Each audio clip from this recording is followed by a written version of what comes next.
Vamos então abrir a palavra de Deus hoje, 1 Coríntios, capítulo 7. Nós vamos ler um texto um pouquinho mais longo hoje, vamos do versículo 25 ao 40. Estamos aí nessa longa jornada da vida, poderia ser o nome da série, né? Longa jornada da vida. Ai, ai, ai, muito bom. Ah, mudou?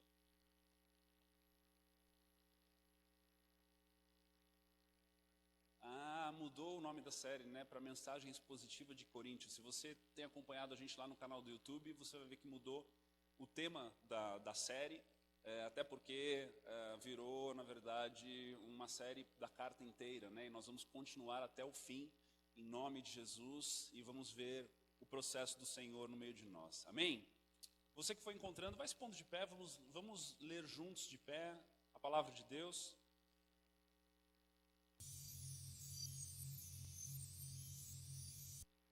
Amém. Glória a Deus.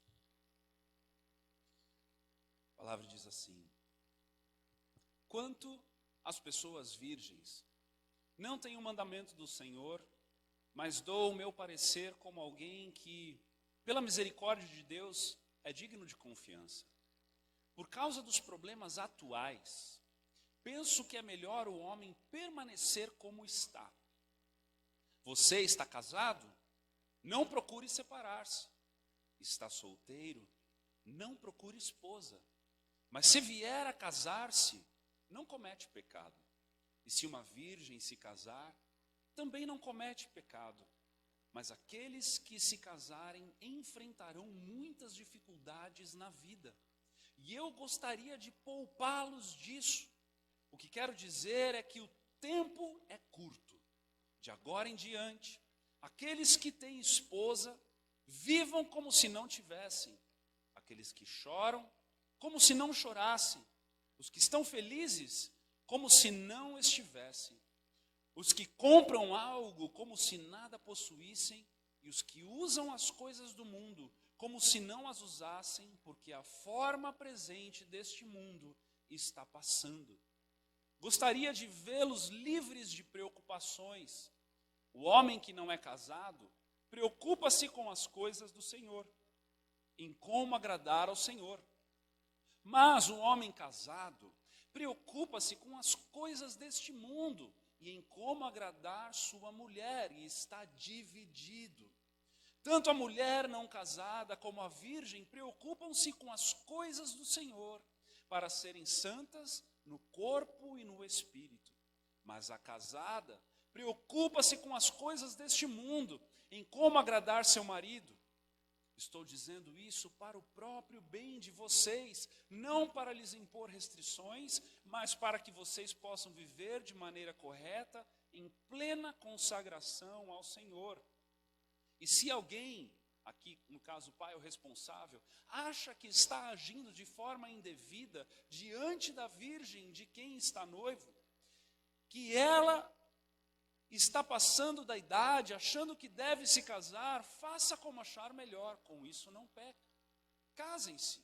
Contudo, o homem que decidiu firmemente em seu coração que não se sente obrigado, mas tem controle sobre sua própria vontade, e decidiu não se casar com a virgem, este também faz bem. Assim, aquele que se casa com a virgem faz bem, mas aquele que não se casa faz melhor. A mulher está ligada a seu marido enquanto ele viver. Mas, se o seu marido morrer, ela estará livre para se casar com quem quiser, contanto que ele pertença ao Senhor. Em meu parecer, ela será mais feliz se permanecer como está. E penso que também tem o Espírito de Deus. Vamos orar? Pai amado, Pai querido, pedimos para que o Senhor nos guie nestas palavras, neste tema, nesta mensagem de hoje. Pedimos ao Senhor que o Senhor derrame de uma porção de maturidade, de graça, sobre as nossas vidas, para que possamos ver e ouvir e compreender e receber no Espírito aquilo que o Senhor tem para nós hoje. Que saiamos daqui mais maduros, mais íntimos do Senhor, que saiamos daqui mais compreendedores da Tua palavra, mas não uma palavra que traz somente o entendimento, mas pedimos para que o entendimento encontre o poder do teu Espírito e nos transforme profundamente nessa manhã, para que o teu poder, que se aperfeiçoa na nossa fraqueza, seja sentido por todos nós nessa manhã tão preciosa. No nome de Jesus, oramos. Amém. Pode se sentar. A primeira impressão que dá é que Paulo não gosta de casamento. A primeira impressão que dá é que Paulo está dizendo, não se casem. Mas se nós entendêssemos somente por essa primeira impressão, nós teríamos um grande problema na palavra de Deus. Porque essa interpretação única, unilateral, nos daria uma grande confusão na cabeça e até pensaríamos, olha, eu acho que Paulo quer que todo cristão viva uma vida celibatária. E aquele que se casou lascou-se. É a impressão que dá. Mas há algo que Paulo está dizendo aqui, já no início, em que ele traz o teor pelo qual ele trata esse assunto da maneira que ele trata. Quando nós vemos lá no capítulo 20, no versículo 25 e 26, diz assim: quanto às pessoas virgens, não tenho o mandamento do Senhor, mas dou meu parecer como alguém que pela misericórdia de Deus é digno de confiança. Mais uma vez ele faz aqui parênteses dizendo, olha, não é ordenança do Senhor, mas eu quero dar um conselho a vocês. E ele diz, por causa dos problemas atuais, e aí ele começa. Quais eram esses problemas atuais? Qual era o contexto, qual era o pano de fundo por trás de Paulo escrever o que ele escreveu e como ele escreveu? Nós sabemos que a carta aos Coríntios, essa carta ela é datada no ano de 55 depois de Cristo. Sabemos que Paulo estava vivendo num processo, ou aquele mundo antigo estava vivendo num processo de franca ascensão, de perseguição aos cristãos. Quando nós encontramos no Evangelho a perseguição a Jesus, nós encontramos uma perseguição dos judeus, dos escribas, dos fariseus, dos mestres da lei, daqueles que olhavam para Jesus e achavam que quando ele se apresentava como Messias, era uma grande loucura. E por conta disso, então, aqueles homens todos perseguiram Jesus até que o levaram para a cruz.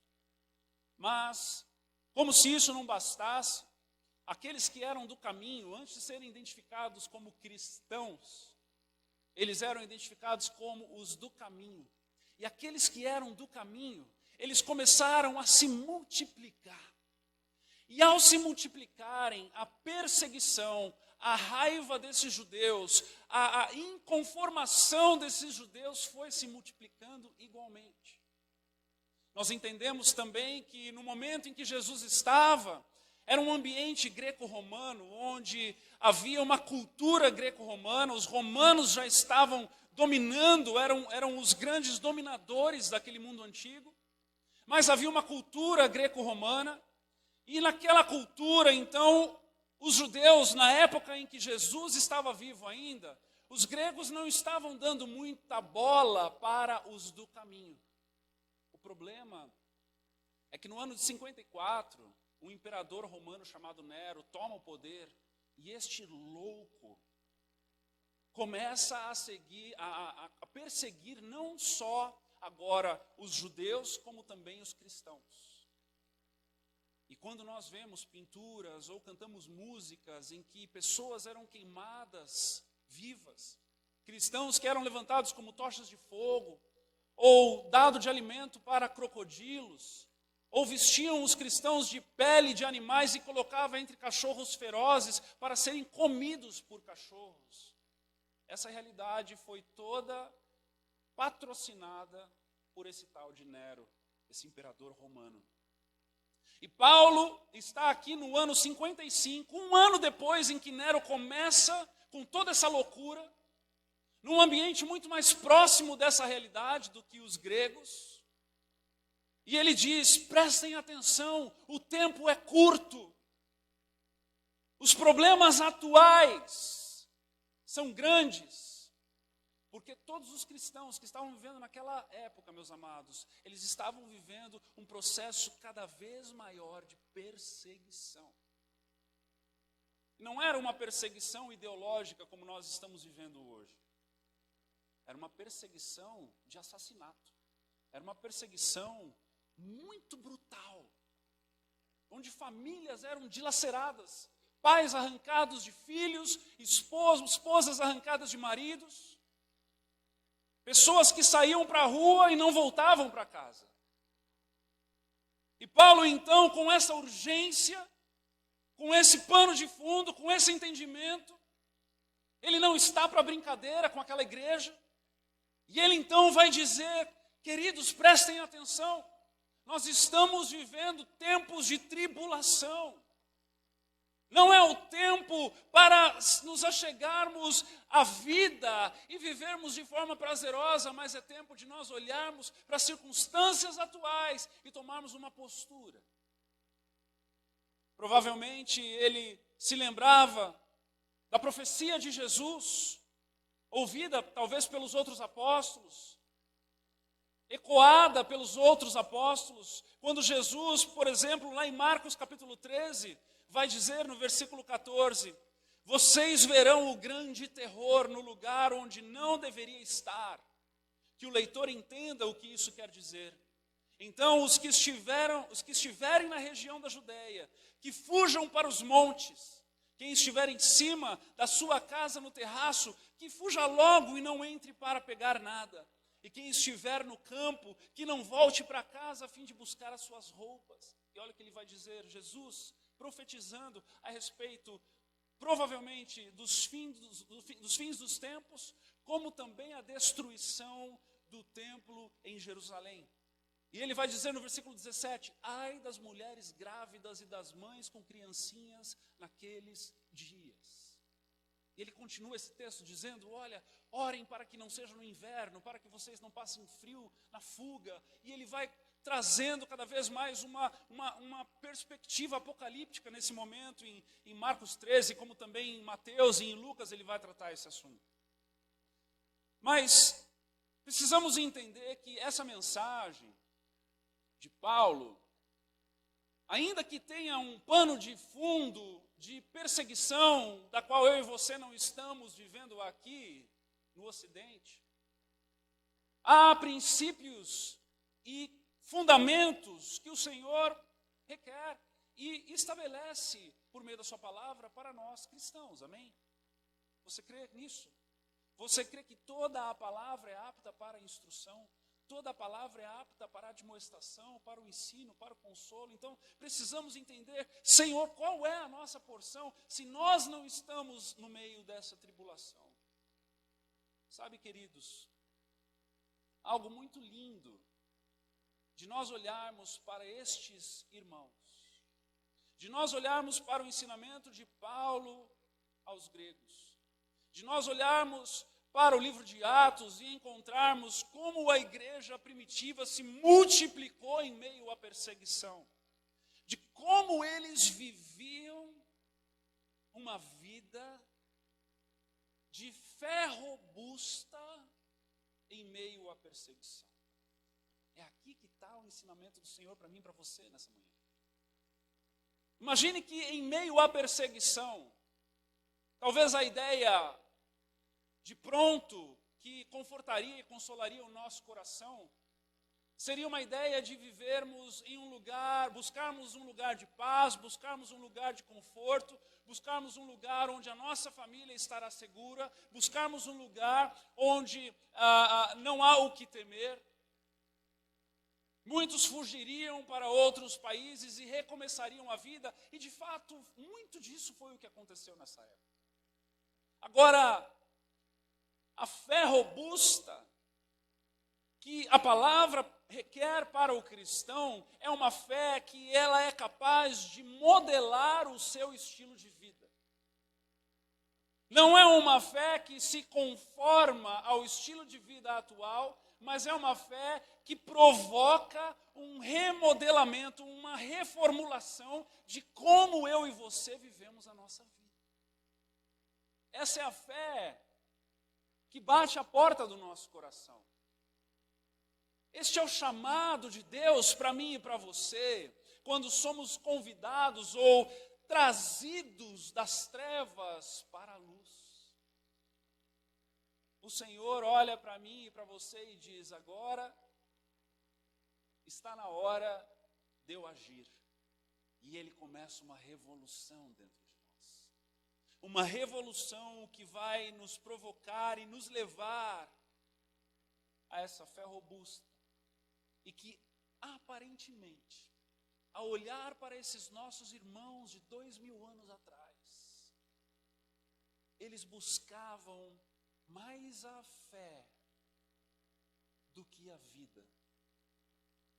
E é por isso que eles não tinham dificuldade em viver uma fé robusta e uma vida simples. Uma fé de espiritualidade, de vida piedosa, de intimidade com o Senhor, de conhecimento com Deus, e uma vida simplificada. Uma vida como que, se fosse possível, remanejá-la a partir da necessidade do reino. E aqui está o nosso ensino nessa manhã, meus amigos. A pergunta que eu faço para mim e para você é essa: a vida que nós estamos vivendo é uma vida simplificada, capaz de remodelar para comportar uma fé robusta? Quando o Senhor disser, vai lá. Quando o Senhor disser, oferte. Quando o Senhor disser, faça. Quando o Senhor disser, mude-se. Quando o Senhor promover você para uma grande oportunidade, a vida está complicada demais para servir ao Senhor ou não? Em Atos capítulo 8, versículo 4, dentro de muitos outros momentos na palavra de Deus, nós encontramos situações bem assim, olha só. Aqui, logo depois em que Estevão foi apedrejado, e se tornou o primeiro mártir, começou uma grande perseguição.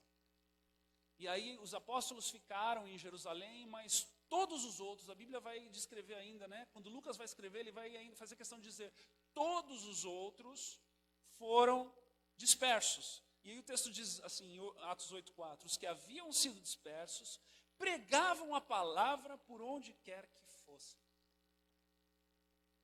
Incrível que o foco está em não parar com o reino.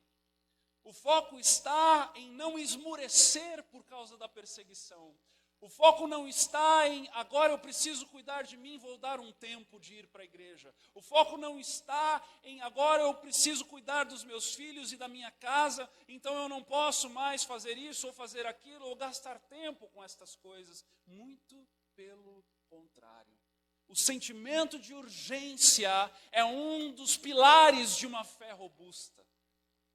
O sentimento de que Jesus está às portas é um dos fundamentos de uma fé robusta. O sentimento de que a nossa vida tem valor para o reino é um dos fundamentos de uma fé robusta. Então a provocação da palavra de Deus e a provocação do estilo de vida dos nossos irmãos de 2000 anos atrás, para nós hoje, em pleno século 21, aqui em São Bento do Sul, continua a mesma. A vida está simples para servir ao Senhor com primazia? Ou nós estamos nos entrelaçando nos emaranhados da vida e nos confortos e nas luxúrias e não estamos conseguindo nos mover com diligência e velocidade para o reino de Deus? Cada um de nós tem um chamado. Cada um de nós tem um nível de influência. Cada um de nós está inserido em um contexto, em um ambiente, em um lugar, com pessoas, familiares, em que cada um de nós temos essa responsabilidade de pregar o Evangelho, de nos tornarmos relevantes para essas pessoas, de sermos alguém conhecido como um conselheiro, ou alguém que fala das coisas celestiais, alguém que tem respostas bíblicas para as perguntas e os dilemas da vida daqueles que estão ao nosso redor. Quanto você tem sido procurado? Quanto as pessoas têm buscado aconselhamentos com você? O quanto você tem se desafiado a pregar o Evangelho, a fazer discípulos? A fazer discípulos. A convocação de fazer discípulos, meus amados, não é para aquele que tem um título na igreja. A convocação de fazer discípulos é para o cristão. A convocação é para que, mesmo que em meio à perseguição, mesmo que em meio a ambientes mais inóspitos possíveis, ainda que tenhamos que ter o cuidado para com os nossos, nós encontremos o principal da vida, que é sermos relevantes para o Senhor.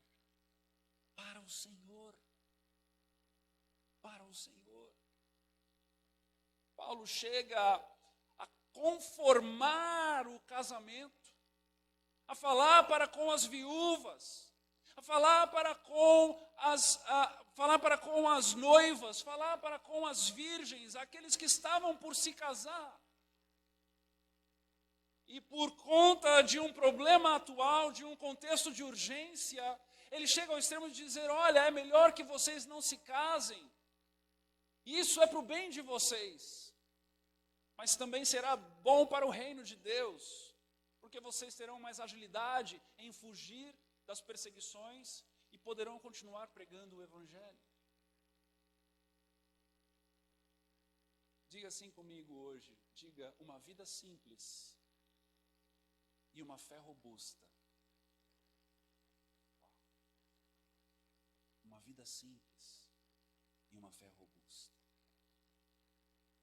E preste atenção, vida simples não tem nada a ver com ser pobre e não ser rico, com não ter dinheiro ou ter dinheiro.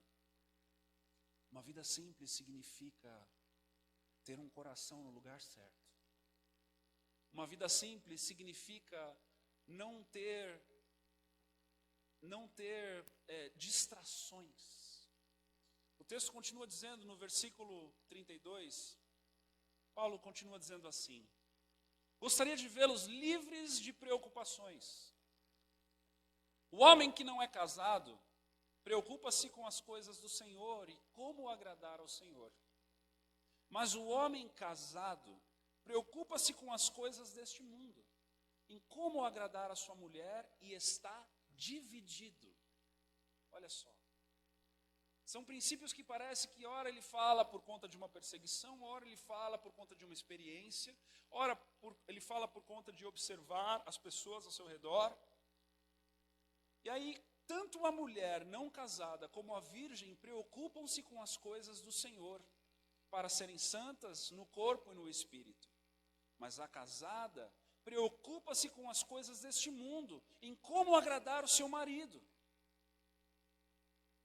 Nós sabemos que também há um pano de fundo nesse contexto. Na época, as mulheres não eram remuneradas, elas não trabalhavam, elas dependiam ou do pai ou do presente marido. Então, elas não tinham essa autonomia. Mas ainda assim, elas encontravam tempo para se preocupar com as coisas do Senhor. Era muito comum que as virgens, as viúvas, estavam servindo aos irmãos, levando o alimento ao necessitado, ajudando aos ministros do Senhor a cumprirem o papel da igreja naquela comunidade, naquela sociedade. Mas precisamos entender também que há um princípio aqui para nós. E que quando nós olhamos para isso, entendemos que no casamento há uma responsabilidade, e essa responsabilidade ninguém pode se abster dela, aquele que está casado. O marido foi chamado para suprir as necessidades no lar da sua casa. A mulher foi chamada para fazer daquela casa um lar. O homem foi colocado como cabeça do seu lar. E há então uma necessidade, e Paulo não vai desconstruir isso aqui, ele vai dizer, olha, aquele que está casado se preocupa com as coisas desse mundo e não tem como fugir disso. E nós aqui, muitos de nós decidimos nos casar e nos preocuparmos com as coisas do céu. Se lasquemo. O que a gente vive?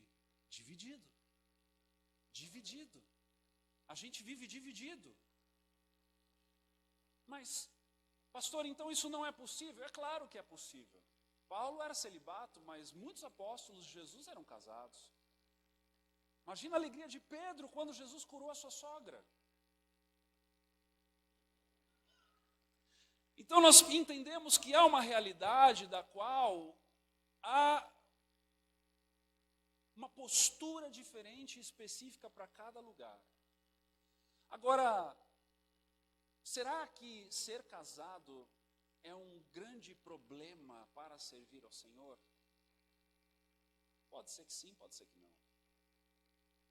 O que Paulo está no fundo dizendo com este texto é que as distrações podem se tornar um grande problema quando elas são ignoradas, quando elas não são consideradas. Ele vai dizer no versículo 35, estou dizendo isso para o próprio bem de vocês, não para lhes impor restrições, mas para que vocês possam viver de maneira correta, em plena, o quê? Consagração. O texto não está aparecendo no telão? Tá? Então beleza, o Lucas está trabalhando lá. Em plena consagração ao Senhor. Ou seja, o objetivo de Paulo, com tudo que ele está escrevendo, além dos problemas atuais, da perseguição, ele também estava preocupado com a consagração ao Senhor. Ele estava preocupado em como seria mais fácil uma pessoa viver servindo ao Senhor, uma vida piedosa, de oração, de jejum, de leitura da palavra, de uma forma constante e crescente. E ele vai dizer que isso no casamento é muito mais complicado. Agora, o que é que nós fazemos com isso então? Nós podemos tomar duas decisões, uma de duas decisões aqui hoje. Ou nós vamos nos conformar e dizer realmente o meu casamento me atrapalha de viver do jeito que eu queria, e é assim mesmo, não tenho o que fazer, paciência, tem misericórdia, Senhor, do cônjuge que o Senhor me deu, porque nunca é culpa própria, a gente sempre joga para o outro. Ou a gente pode entender que dá para ser diferente. A gente pode entender que ao invés de dividir, Deus pode multiplicar. E quando isso acontece, deixa eu te dizer algo, o casamento se torna uma mola propulsora de santificação. O casamento se torna a provocação do céu para você se tornar cada vez mais uma pessoa melhor. Lutero mesmo disse que em 5 anos de monastério, versus 1 ano de casamento, ele se santificou muito mais no casamento do que sozinho, olhando para as árvores. Por quê? Porque o relacionamento conjugal é provocativo. Ele vai na essência de quem você é, porque quem te conhece melhor para te cutucar, não é? É o teu cônjuge.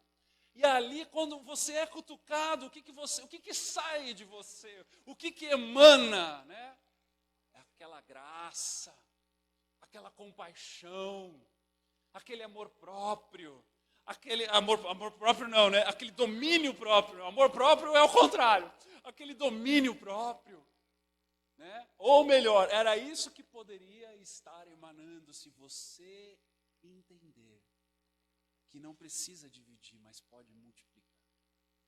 De que o Senhor, Ele estabeleceu, porque antes da recomendação de Paulo, em meio à perseguição, Deus disse, não é bom que o homem esteja só. E agora? É uma coisa contradizendo a outra? Não. São contextos diferentes e ensinamentos para sermos aprofundados no propósito para com cada uma das coisas. Sabe, amados, as pendências, as distrações, elas são pendências. As distrações para a santificação são situações das quais nós precisamos superar. São situações das quais nós podemos colocar aos pés do Senhor e pedir ajuda para que Ele nos ajude a nos livrarmos das pendências.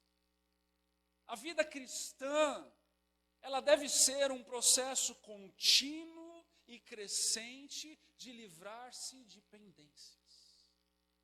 Livrar-se de pendências. A gente não precisa andar com um fardo pesado se Jesus nos convida a colocarmos diante dele. Nós não precisamos achar que é assim mesmo, é assim que vai ficar, se Jesus nos convida a um processo de nos livrarmos destas coisas e sermos transformados por ele. Quantas vezes nós encontramos pessoas que chegam à fé cristã, com pendências emocionais, pendências da alma, de feridas, de históricos, de situações que ficaram no passado e que mancharam, machucaram. O Senhor vai restaurando isso. O Senhor vai renovando. O Senhor vai trazendo ânimo. O Senhor vai estabelecendo cura nessas áreas. Pessoas que chegam com pendências financeiras, com dívidas, que não têm condição de fazer algo com excelência porque está amarrado. A Bíblia vai falar que aquele que deve a alguém se tornou escravo desse alguém. Eu me lembro muito de um conselho que eu ouvi do pastor Nathan, da nossa igreja norte-americana, é um dos meus pastores, meu amigo de longa data. Ele disse para mim uma vez: Jean, não adianta nada ter o coração generoso e não ter o que dar. Você precisa ter o que dar. Você precisa viver uma vida simplificada ao ponto de que quando Deus falar dê, você tenha o que dar. Não é verdade? Pessoas que vêm com pendências familiares, brigas, não fala com o pai, não fala com a mãe, brigou com o irmão. O Senhor, Ele quer nos provocar para que estas pendências, essas distrações sejam sanadas, para que a nossa vida, para que a nossa consagração ao Senhor seja plena. Sabe, muitas das vezes a gente acha que a consagração ao Senhor, ela é uma coisa que só está num ambiente do misticismo, que só é uma coisa espiritual. Será que a gente consegue viver uma vida que agrada ao Senhor, de coração leve, na liberdade para a qual Ele nos chamou, se nós temos distrações ao longo do caminho? Se nós temos pendências ao longo do caminho? É por isso que o Senhor, ainda que Ele diga, ou Paulo diga, a palavra diga para nós, aquele que é circunciso, permaneça circuncidado, aquele que é incircunciso, permaneça incircuncidado, aquele que é escravo, permaneça escravo, aquele que é chefe, permaneça chefe. Viva no contexto em que você está, mas acabe com as distrações, simplifique a vida, resolva as coisas, resolva as pendências, busque no Senhor as formas de resolver as pendências, para que quando o Senhor requerer de você algo, você esteja apto e pronto para fazer o que Ele tem através da tua vida. Não tem como o Senhor te usar se você desdenha das pendências que você tem ainda na tua vida. Como é que você vai ser um conselheiro matrimonial se o teu casamento não está bom? Como é que você vai ser generoso se você está endividado?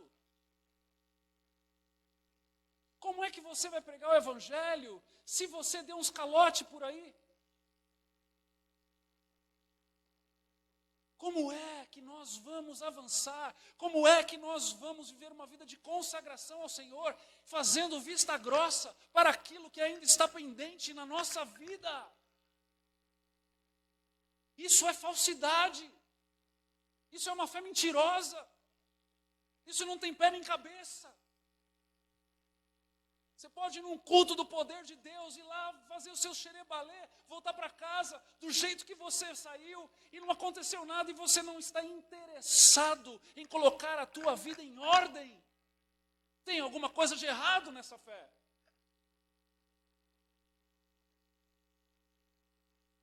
Ah, pastor, mas Deus perdoa. Deus perdoa. Está difícil, mas se está difícil, deixa eu te dizer algo, você está tentando? Você está buscando? Eu não consigo ir falar com fulano ainda. Você tem orado por isso? Você está fazendo algo em direção a isso? Se você está intencionalmente inclinado em resolver as tuas pendências, glória a Deus. Continue neste caminho, porque o Senhor há de te dar graça. O Senhor há de te abençoar. O Senhor há de te fazer resolver essas coisas. Mas o que não dá, meus irmãos, é fazermos vista grossa, botarmos dentro de uma gaveta e fingir que a gente é o crente perfeitinho. E fingir que Deus está tudo bem com isso. É o que Paulo também nos confronta com essa postura. Ele está falando, queridos, pensem com profundidade, com cada uma das decisões que vocês estão tomando da vida, para que a vida no Senhor seja robusta, seja verdadeira. Porque pode ser que no emaranhado da vida você encontre tantas distrações que não lhe sirva tempo para amar ao Senhor, para servir ao Senhor, para se doar ao Senhor, para se entregar ao Senhor. E aí o tempo passa, o tempo voa, o Poupança Bamerindos não existe mais, e a única coisa que resta é o lamentar de uma vida atribulada pelas coisas desse mundo. Meus irmãos, o tempo passa para todos nós. Mas se nós estivermos intencionalmente inclinados em resolvermos as pendências e buscarmos uma vida resoluta, simplificada, de santificação no Senhor, o Senhor pode nos usar com ousadia, com destreza, com graça, com intencionalidade, com relevância. Com relevância. Com relevância. Sem que o casamento fique à deriva. Sem que as responsabilidades de pai, de mãe, fiquem à deriva. Mas uma vida responsável. Uma vida que assuma as suas responsabilidades. Uma vida que tome para si as prioridades e entenda que há uma forma de se viver. Paulo vai dizer, eu gostaria, versículo 32, de vê-los livres de preocupações. O homem que não é casado... eu já li isso aqui, perdão.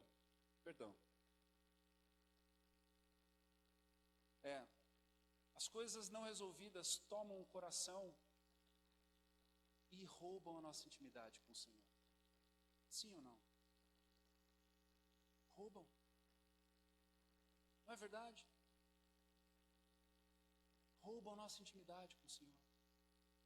Roubam porque as preocupações, o tempo de oração que você poderia estar debruçado em desvendar as Escrituras de Deus, você está lá chorando e clamando ao Senhor para que Ele mude aquela situação, para que Ele resolva aquilo, para que Ele faça aquilo, para que Ele faça aquilo outro, para que Ele que não sei o que lá, e não sei o que lá, e não sei o que lá, e não sei o que lá, e não sei o que lá. Amados, glória a Deus que você está buscando ao Senhor, mas uma hora essa página tem que virar. Uma hora o teu deleite no Senhor tem que ser além das suas próprias mazelas. Uma hora a tua presença no Senhor tem que ser além de todos os problemas que você mesmo criou e agora você está buscando que Ele resolva para você. Uma hora o teu buscar da palavra de Deus é para com Deus e não mais para com você. Existem processos, existem etapas. Nós temos aqui pessoas que estão chegando agora. E para você que está chegando agora, talvez seja essa a tua estação. Mas para você que está chegando agora, deixa eu te dizer algo. Seja ousado e corajoso e mergulhe de ponta para resolver todas as tuas pendências o quanto antes possível, para que o quão rápido você saia delas, você possa desfrutar de uma intimidade genuína no Senhor, a respeito das coisas do Senhor para com você. Porque uma coisa é nós buscarmos ao Senhor para com as nossas coisas, para com as nossas situações, para com as nossas limitações, para com aquilo que ainda nos fere. Outra coisa é nós buscarmos ao Senhor por quem Ele é, pela grandeza dEle, por desvendarmos a sua beleza, por compreendermos os seus atributos e tudo aquilo que Ele tem. É outra vida cristã, meu irmão. É outra fase, é outro momento, é outra realidade. E é o que Paulo está dizendo. Eu gostaria de vê-los livres de preocupações. E como um pai responsável para os seus filhos na fé, como um homem de Deus que está inclinado em fazer com que essas pessoas desfrutem de uma realidade, ainda que em meio à perseguição, sejam resolutas, resolvidas. Ele vai continuar dizendo, ele diz, olha, o homem que não é casado preocupa-se com as coisas. De novo, eu estou no mesmo texto que eu saí. Mateus 5:23, portanto, se você estiver apresentando sua oferta diante do altar, e ali se lembrar de que seu irmão tem algo contra você, deixe sua oferta ali, olha aqui o ensinamento de Jesus, diante do altar, e vá primeiro reconciliar-se com seu irmão, depois volte e apresente a sua oferta. Veja que Jesus está até rejeitando uma oferta entregue por alguém que tem um problema de relacionamento com alguém. Ele está dizendo assim, antes de você desfrutar da minha presença, antes de você desfrutar do altar, antes de você desfrutar de um relacionamento genuíno de intimidade comigo, resolva as suas pendências. 1 Pedro 3,7, do mesmo modo vocês, maridos, sejam sábios no convívio com suas mulheres e tratem-nas com honra, como parte mais frágil e coerdeiras do dom da graça da vida, de forma que não sejam interrompidas as suas orações. Pedro está dizendo para nós aqui que aquele que está com problema conjugal, discutido, birrado com seu cônjuge, Deus nem ouve as orações.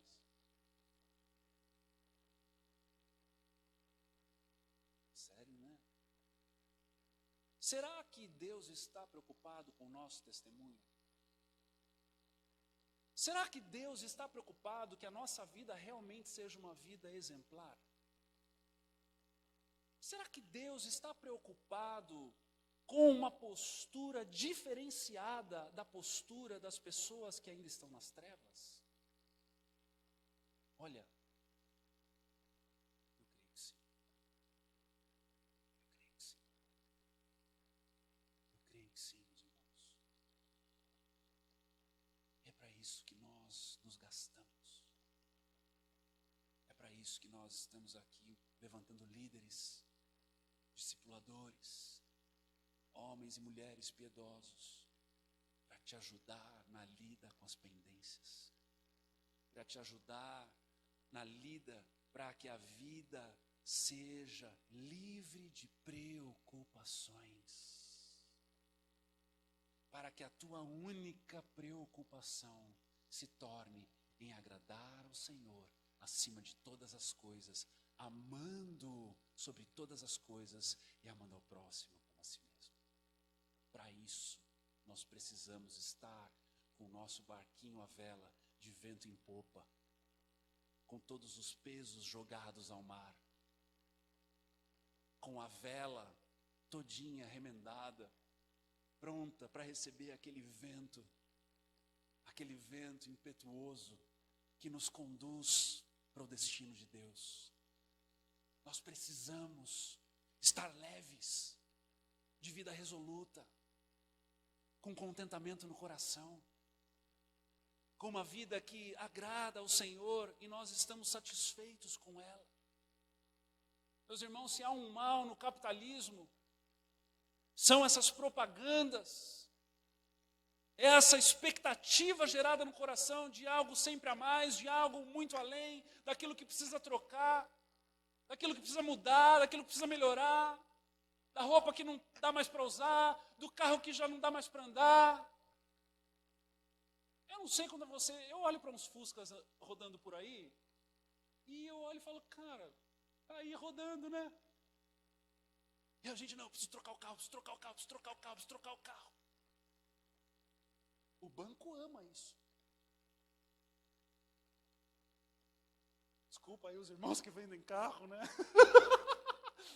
Mas preste atenção nesse afã. Preste atenção nesse consumismo desenfreado.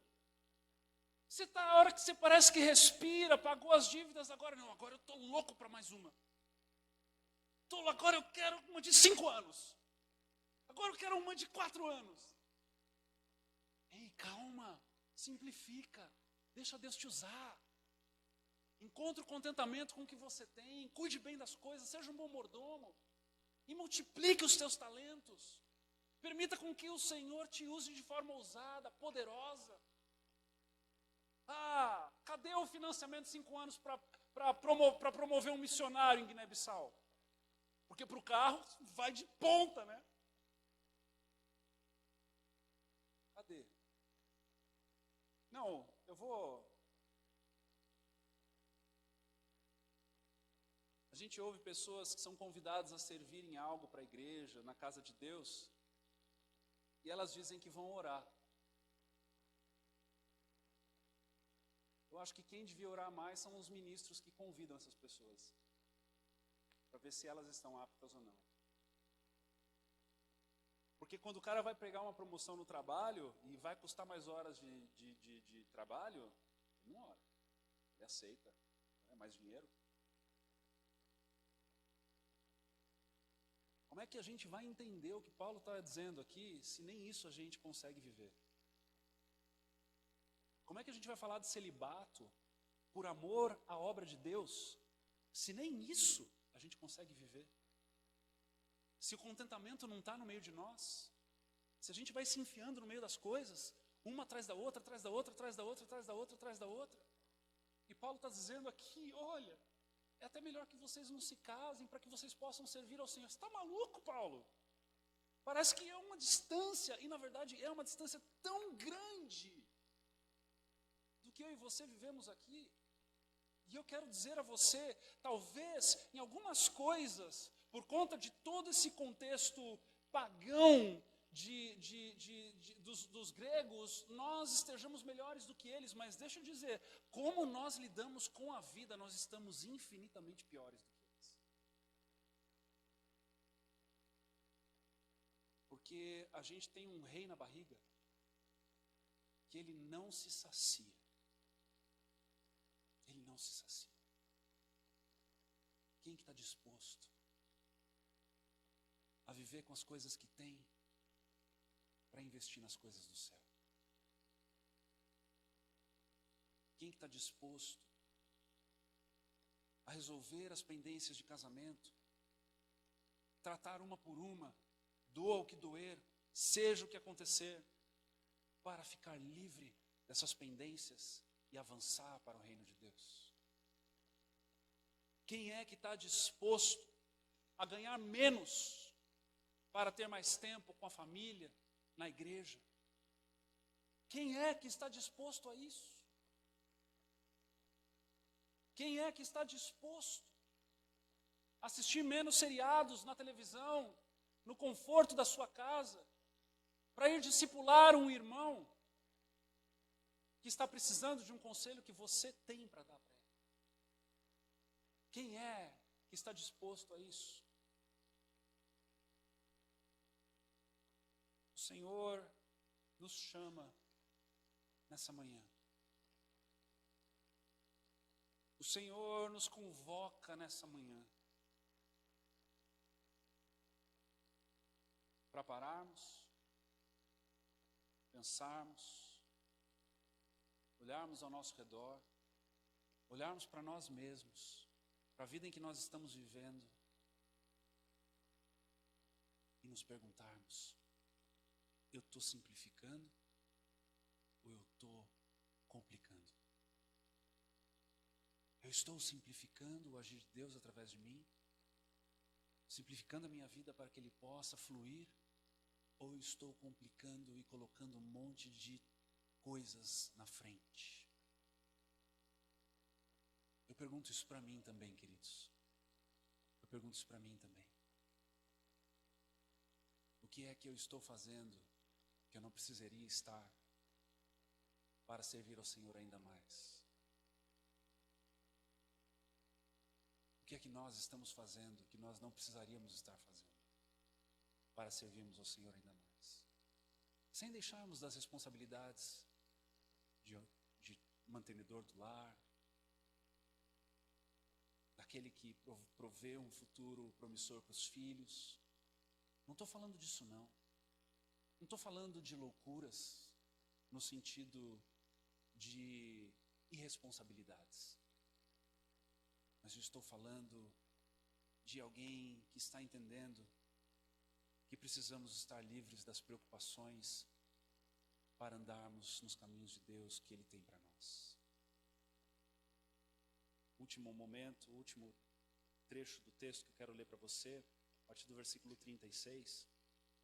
Vai tratar aqui agora com relação às noivas e às viúvas. E ele diz: se alguém, aqui no caso o pai o responsável, acha que está agindo, né, dando a virgem para o noivado, que ela está passando da idade, achando que deve se casar, faça como achar melhor. Com isso não peca. Casem-se. Contudo, o homem que decidiu firmemente em seu coração que não se sente obrigado, mas tem controle sobre a sua própria vontade, e decidiu, durante esse noivado, não se casar com a virgem, este também faz bem. Assim, aquele que se casa com a virgem faz bem, ou seja, ele não está desaprovando, né? Mas aquele que não se casa por conta da perseguição e do contexto em que ele está, aquele que não se casa faz melhor. A mulher está ligada ao seu marido enquanto ele viver, mas se o seu marido morrer, agora aqui as viúvas, ela estará livre para se casar com quem quiser, contanto que ele pertença ao Senhor. Amém, igreja? Amém, igreja? Em meu parecer, ela será mais feliz se permanecer como está, por conta da perseguição. E penso que também tem o Espírito de Deus, né? Ou para servir a necessidade e a urgência do reino de Deus, independentemente também da perseguição. Ou seja, é um nível muito elevado. É um nível muito elevado para que eu e você coloquemos a nossa vida à nossa frente nessa manhã. Eu queria chamar o pessoal do louvor aqui, para nós irmos para um momento. Eu quero fazer uma oração com você nessa manhã. Mas o que Paulo está dizendo aqui com relação às virgens noivas e às viúvas é algo assim. Antes de iniciar uma nova aventura, e aqui vamos estender um pouco mais esse ensinamento.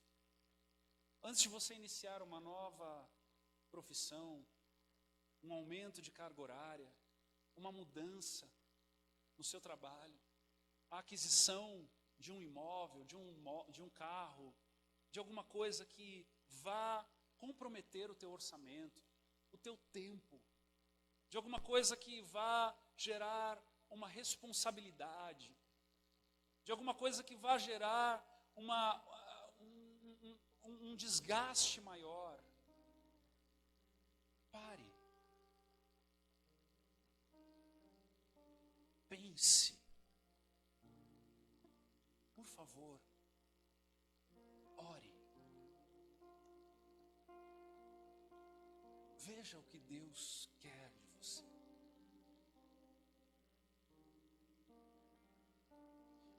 Parta da premissa de que Ele te quer envolvido na obra dEle. Porque para isso a gente não precisa orar. Para isso a gente não precisa orar. É para as outras coisas que a gente precisa orar. Não é se eu vou servir ou não. A Bíblia, de Gênesis ao Apocalipse, todas as vezes que convoca um homem ou uma mulher para o serviço, é porque ela foi aprovada e não porque ela aceitou o convite.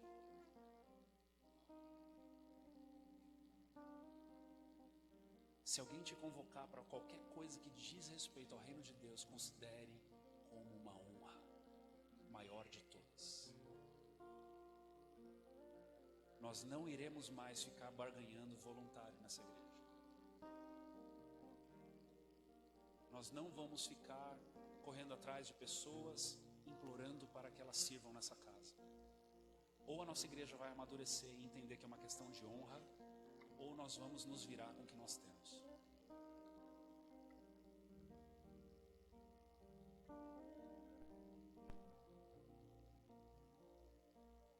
Servir ao Senhor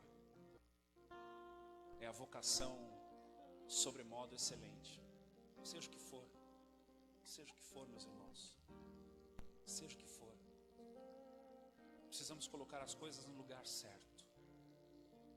Precisamos colocar as coisas no seu devido lugar, para que talvez um dia alguns de nós possa ler esse texto de novo e entender com um pouco mais de profundidade, porque até aqui nós estamos muito longe dele. Vamos orar. Feche seus olhos, curve a sua cabeça.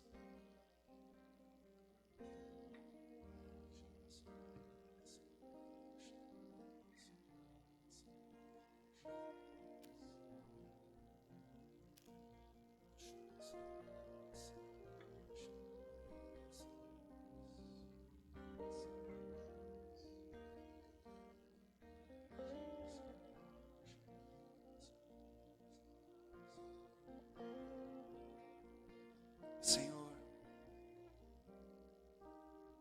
rogamos a Ti nessa manhã,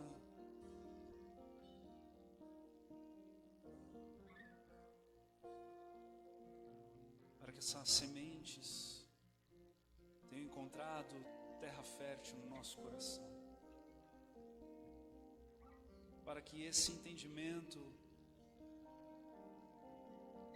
e ainda que arranhando a superfície, Pai, daquilo que a Tua palavra nos impulsiona a vivermos, uma diferença cultural, social de 2000 anos, que hoje, especificamente nesse assunto, está tão longe, Senhor, tão longe daquilo que nós pensamos, como nós lidamos, como nós vivemos. Uma distância, um disparate, Senhor, um abismo entre nós e essas convocações de Paulo. Ainda assim, Deus, nós rogamos para que o Teu Espírito venha agir no nosso coração, trazer à luz aquilo que podemos mudar, aquilo que precisamos mudar, trazer à luz aquilo que ainda, Senhor Deus, nós precisamos compreender e viver e colocar na prioridade certa. Deus, dá-nos o entendimento, dá-nos o privilégio do entendimento, para que saiamos daqui abastecidos de algo novo do Senhor, de algo que o Senhor estabeleceu para nós aqui e agora, ainda que tão antigo, tão novo e real e desafiador para nós aqui. Espírito Santo de Deus, opera, Tu és aquele que opera tudo em todos, então nós nos dobramos à Tua doce vontade, à Tua boa, perfeita e agradável vontade, e pedimos para que o Senhor nos conduza a estes lugares. Dá-nos, Deus, o contentamento que precisamos, dá-nos a prioridade que precisamos, dá-nos o entendimento que precisamos. Cessa a nossa fome consumista, dá-nos amor pelo Teu reino, dá-nos amor pela Tua obra, dá-nos o entendimento da honra e do privilégio em Te servir. Que não seja no autoritarismo, na imposição, na religiosidade, mas de dentro para fora, no meio de nós, Deus. Dá-nos o temor e tremor que só o Teu Espírito é capaz de gerar no meio de nós. Dá-nos o temor e tremor que homem nenhum é capaz de produzir, cultura eclesiástica nenhuma é capaz de produzir. Nós queremos o que vem de Ti, Deus. Por isso nós pedimos nessa manhã, Deus, dá-nos olhos para ver, ouvidos para ouvir. Permita-nos, Senhor Deus, entendermos com profundidade e agirmos de forma honrosa a Ti em todas as coisas.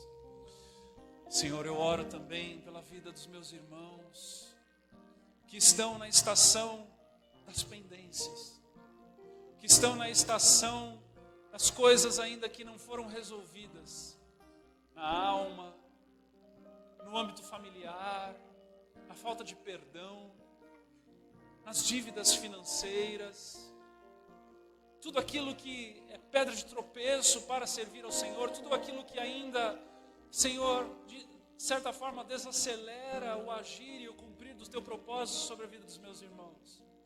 Eu oro, Deus, em nome de Jesus, que o Senhor dê estratégia, unção, sabedoria, para que eles possam fluir e resolver essas coisas no poder do Teu Espírito, que não seja na força do braço, mas que seja pelo convencimento do Espírito Santo e na ajuda do Espírito Santo, no auxílio do Espírito Santo, e se aprover ao Senhor dos pastores e discipuladores dessa casa.